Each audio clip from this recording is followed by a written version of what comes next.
दोस्तों नमस्कार। अभी तो वर्ल्ड कप का सीज़न चल रहा है बल्कि कहें कि अभी जस्ट समाप्त हुआ है 2023 का वर्ल्ड कप। और इस वर्ल्ड कप के बारे में मैं अपने विचार रखना चाहता हूं आप लोगों के सामने। ये जो वर्ल्ड कप के मैच में जो इंडिया मैच हार गया, मैच हार जाने की वजह से मैं काफ़ी दुखी हूं। और मैं ये बताना चाहता हूं कि एक टाइम था कि मैं जब भी इंडिया मैच खेलती थी तो मैं पटाखे खरीद के लाता था घर पर चलाने के लिए, लेकिन अब मैं ऐसा नहीं करता। आप पूछेंगे ऐसा क्यों नहीं करता मैं इसके पीछे तो सबसे मेन रीज़न एक ही है, और वो मेन रीज़न मैं बताऊंगा आप लोगों को। लेकिन मैं ये सोच रहा हूँ कि आप लोगों को बताऊंगा तो शायद आप लोगों को ये लगे कि पता नहीं मतलब ऐसी बातें मैं क्यों कर रहा हूँ। लेकिन जब भी इंडिया मैच हार जाती है ना तो मुझे काफ़ी दुख होता है, और मैं सोचता हूँ कि कहीं वो रीज़न तो नहीं है इसके पीछे। कई बार मैं कई लोगों को शेयर करता हूँ, लेकिन कुछ लोग तो मान जाते हैं, कुछ लोग कहते हैं नहीं आपकी सोच गलत है, आपकी नेगेटिव थिंकिंग है। इस वजह से इस बातों को मैं किसी को बताता नहीं जल्दी। लेकिन आज फिर इंडिया मैच हार गई है और मैं वर्ल्ड कप में इंडिया के हारने से काफ़ी दुखी हूँ।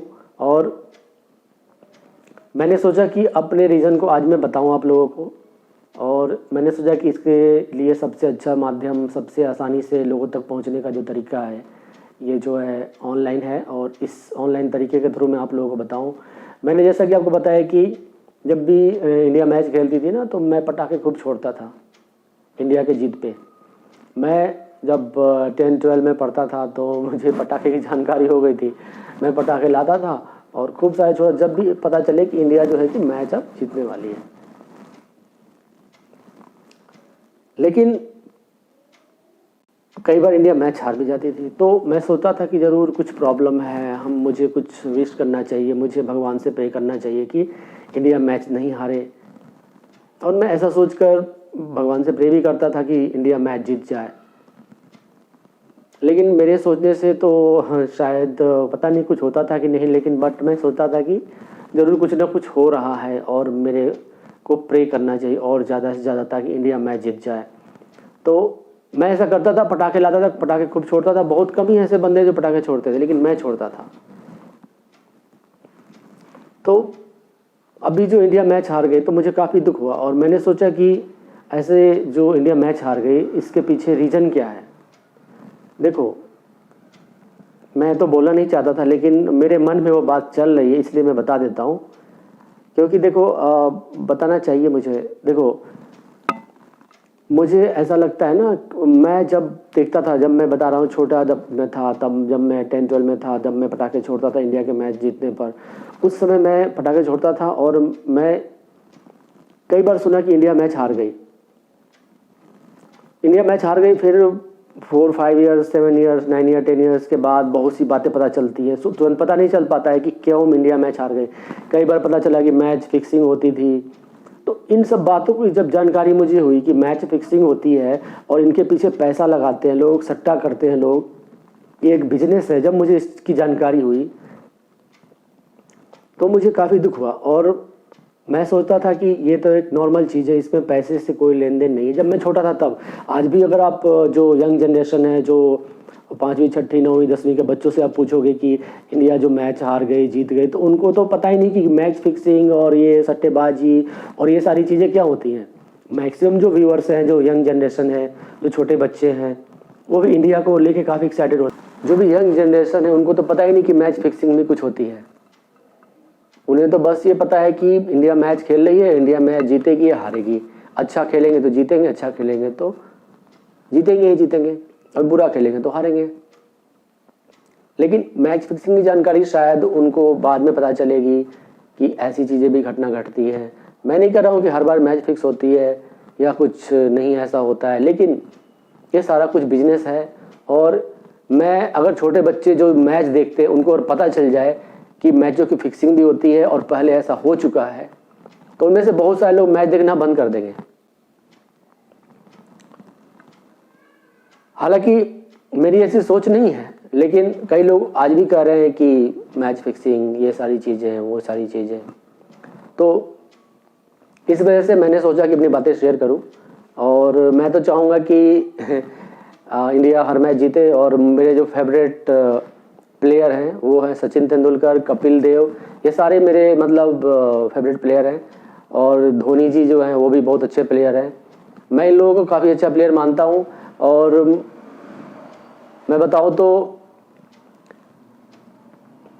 इस मैच की जो संभावनाएं हैं उसके ऊपर मैं थोड़ी बात कर लेते हैं। जैसे इंडिया सारे के सारे मैच जीत गई, ठीक है, और लास्ट में हार गई, तो अब मैं आपको एक छोटी सी बात बता रहा हूं। अगर मतलब जो चीजें हैं, जैसे हर मैच इंडिया जीत रही है, तो देखो सट्टेबाजी तो होती है, तो सबको पता है। तो इसमें मैक्सिमम लोगों ने हर बार, चूंकि इंडिया मैच जीत रही है, तो मैक्सिमम जो नौसिखिए लोग जो हैं वो इंडिया के मैच जीतने के ऊपर में पैसे लगाए होंगे निश्चित रूप से, क्योंकि हर मैच इंडिया जीत रही है। उन्होंने पैसे लगाए होंगे कि इंडिया जो है कि मैच जीतेगी जीतेगी, उन्होंने इंडिया के जीतने पर पैसे लगाए होंगे। और मैं नहीं कह रहा कि ऐसा हुआ होगा, लेकिन मतलब अगर ऐसा हुआ तो कैसे हुआ होगा। और जो पुराने जो खिलाड़ी लोग होंगे उनको पता होगा कि भाई अब तो मैच हराना है और अब इधर का उधर करना है, तो ऐसा करते हैं कि अब तो भाई पैसा जो है उधर वाली टीम में लगा देते हैं और उधर वाली टीम को जिता देते हैं। उनका पैसा बढ़ जाएगा, आपका पैसा डूब जाएगा। देखो मैं एक छोटा सा एक एग्जांपल और दे रहा हूं आपको। इसमें आपको पता होना चाहिए कि एक पहले के ज़माने में, आज से लगभग 10 to 15 ईयर्स पहले, एक होती थी लॉटरी। लॉटरी में क्या होता था, एक नंबर आता था 1 2 3 4 5 6 7 8 9 0, ये नंबर्स होते थे। और जिस नंबर की संभावना ज़्यादा होती थी वो नंबर नहीं आता था। नंबर कौन सा आएगा, जिसके बारे में कोई सोचा ही नहीं होगा। ठीक है, मैं जैसे कि एक एग्जांपल दे रहा हूँ कि जो लॉटरी के चार्ट मैंने भी देखे थे। मैंने भी बचपन में जब 10 9 12 में था मैं, तो मैंने भी लॉटरी थोड़ी बहुत खेली। मैंने सोचा कि ये पैसा कमाने का बहुत ही आसान तरीका है, तो मैंने सोचा कि अरे बहुत ईजी, और मैं कई बार जीता भी था। मैंने तो हजार रुपये उस जमाने में जीते थे। खैर उन बातों पे मैं भी नहीं जा रहा हूँ। फिलहाल मैं आपको बता रहा हूँ कि उस जमाने में 1000 रुपये की कीमत बहुत होती थी।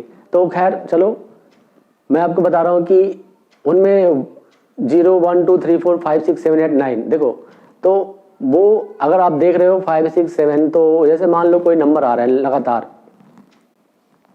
2 4 3 0 1 2 जो भी आ रहा है, तो अगर लगातार जो लॉटरी खेलने वाले हैं जीते जा रहे हैं, क्योंकि मार्केट में बात फैल जाती है कि अब तो लॉटरी के नंबर बहुत अच्छे, सबके कमाई हो रही है, तो लास्ट में वो ऐसा भी कर सकते हैं कि 3 बार 0 0 0 कर देंगे, 4 बार भी 0 कर सकते हैं। वो 4 दिन लगातार 0, आपके पैसे डूबेंगे जबरदस्त तरीके से, क्योंकि आपके मन में पॉजिटिविटी भर गई कि अब तो जीतना ही है। तो सट्टेबाजी, मैच, गेम, बिजनेस, सब कुछ आप समझ ही सकते हैं। तो मैं नहीं कह रहा हूँ कि ऐसा हर बार हुआ, लेकिन ऐसा होता था और हुआ है, तो मे भी कुछ भी हो सकता है। तो आप लोगों से कहना यही है कि आप लोग भगवान से प्रे करें कि ये सब चीज़ें ना हो और बेहतर से बेहतर मैच इंडिया खेले और भविष्य में भी इंडिया मैच जीते। और सभी जो भी क्रिकेट प्लेयर्स हैं, मैं नहीं कह रहा हूँ कि वो क्यों हार गए ऑस्ट्रेलिया से। देखो कुछ ना कुछ, देखो फायदा या नुकसान कुछ ना कुछ तो हुआ ही होगा। तो मैं तो कहूँगा जीते या हारे ठीक है, ओके। आपने ज़्यादातर मैचें जीती, तो इसके लिए आपको बहुत बहुत शुभकामनाएं, आपको बधाई। आगे भी ऐसे ही खेलते रहें।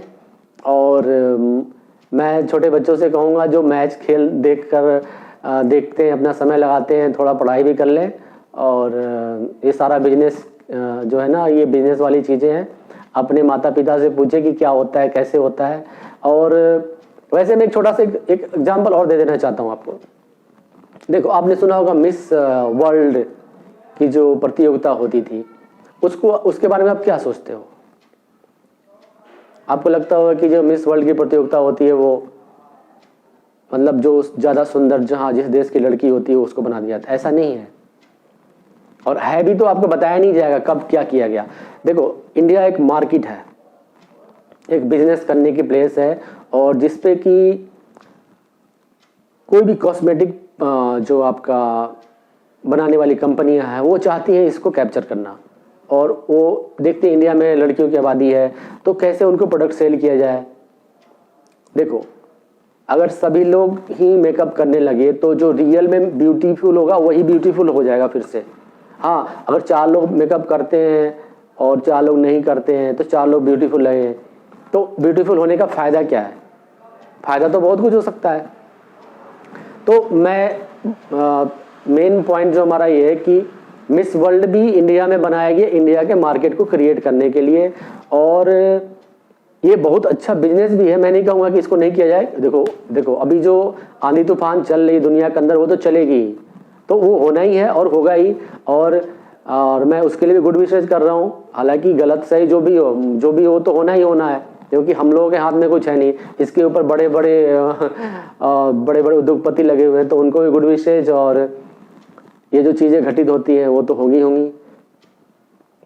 तो मेरे कहने का मतलब ये है कि मिस वर्ल्ड का जो कार्यक्रम हुआ करता था पहले, ज़्यादा पॉपुलर था, उन्होंने इंडिया मार्केट बना लिया अपना, इंडियन प्रोडक्ट्स उनको यहाँ पे बिकने लग गए, उनके मल्टीनेशनल प्रोडक्ट्स बिकने लग गए। तो कहने का मतलब ये चीज़ें वो कर चुके हैं इंडिया में, और भी बहुत सारी चीज़ें इंडिया में आ रही हैं। क्रिकेट भी एक बिजनेस है, मार्केट है, पैसे कमाने का जरिया है।